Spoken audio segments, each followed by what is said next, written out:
หน่อไม้บ้านเฮาเนี่ยหน่อไม้เกษตรเนี่ย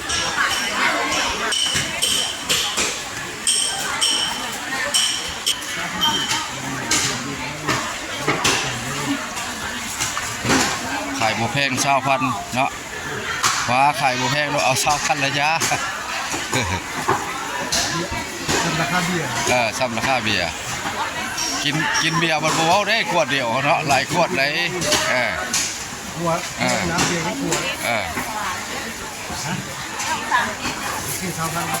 เอาลูกชิ้นใส่20,000นี่เราลด40คนได้หมูลูกกุ้ง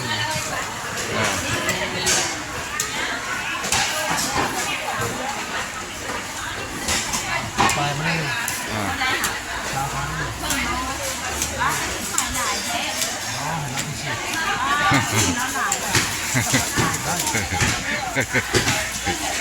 ขอบใจ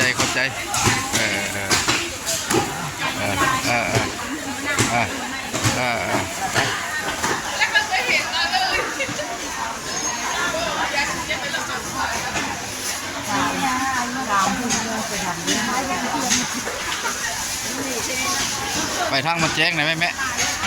เฮ้ยไปทางมันแจ้งไหนไหม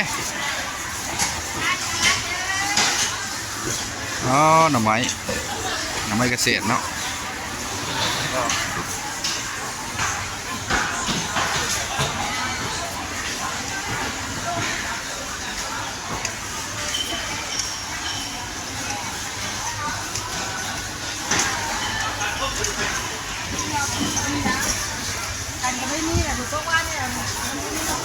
บ่ได้พับซะเนาะพาไปทางนี้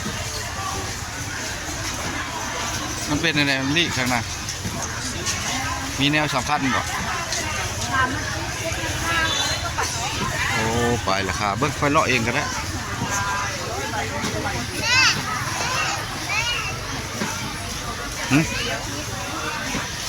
เด่นสี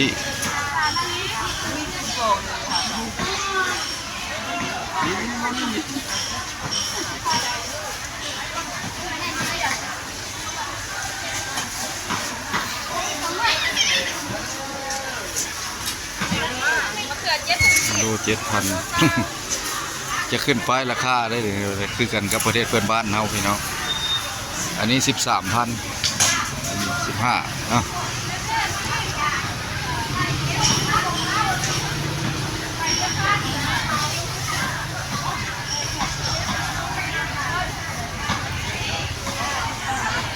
วางเติมเลยตลาดน้อง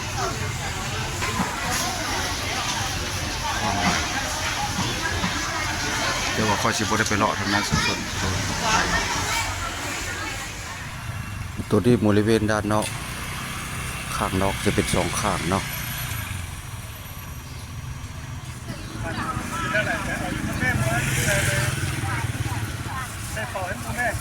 ตลาดด้านนอกเนาะแข่งขมวนก็แม่นตลาดนี้ใหญ่กว่าหมู่เนาะในแข่งขมวนตัวนี้บริเวณลานพักรถแถวนอกเนาะอันนี้เป็นตลาดหลัก3เด้อแข่งขมวนเฮาเมืองตะแข่งขมวนซื้อมังนัดไปดื่มไปทานมังนัดหลายมาตนาสะอาดตลาดไหน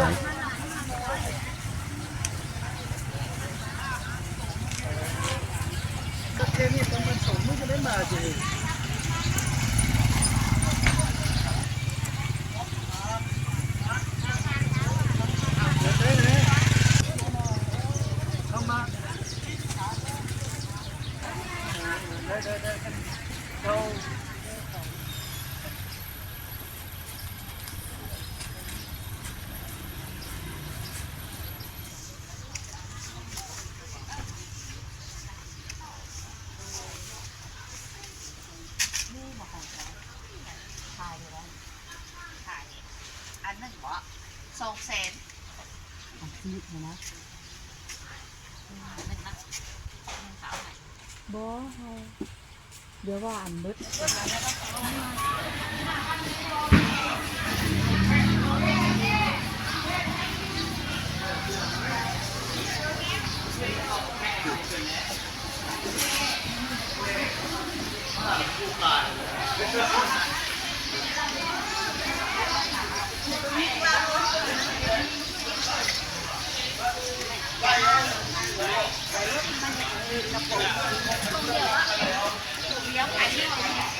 เช็ดเข็มถุงก็แบบว่า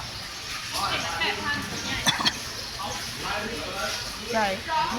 แม่แม่มันเลย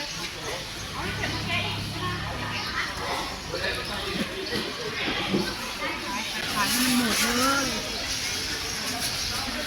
อันนี้ก็เฮ็ดเข็มบ่ เฮ็ดถ้วย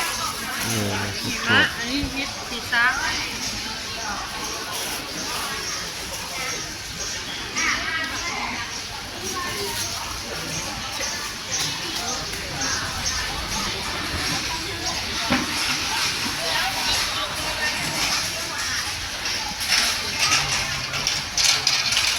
เอาครับ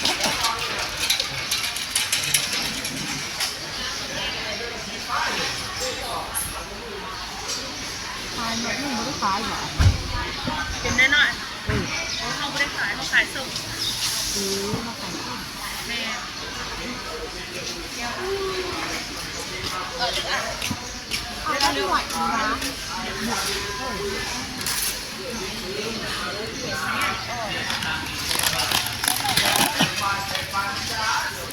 แม่ถุงแม่มันจะเข้าไปเส้นบ่ที่สูตรเข็มทองตัวนี้เลยแน่นอยู่แต่เขารอดระเบิดแน่นมันยังแม่ตัวเขียว12ตัวฟ้าสีคือไซส์ถุงละแสนเนี่ยถุงย่าอยากได้12จะได้ถุงละแสน พัก3คนบ่ตกตอนเช้าตอนนี้มีแต่5:10เนาะบ่อยากแจ้งไปได้เนาะยามนี้ฝนตกลิ้นตอนเช้าตัวนี้บริเวณด้านนอกทางออกเข้าไปทางในเมืองพุ่นเนาะตัวนี้แต่ว่าจำเป็นสิได้แข่งฝนเมื่อทางนี้บริเวณด้านนอกฝนตกแห้งขนาดเนาะคลิปนี้ก็ไปก่อนคลิปหน้าคลิปในพบพอกันใหม่ตลาดรัก3แข่งขมวนเฮาฝนตกเนาะไปก่อนพี่น้องแข่งให้พี่น้องเพิ่นมาส่งเพิ่นไล่เป็นหน่วยเด้อหน่วยเท่าไรนะสาว ส่งเพิ่น3หน่วยเช้า 3หน่วย20,000 ตอนเนี้ย ต้นมาลำคาญ 3หน่วย20เนาะ ต้นมัน พอซื้ออยู่ได้มาแข่งให้พี่น้อง ป่าเนาะ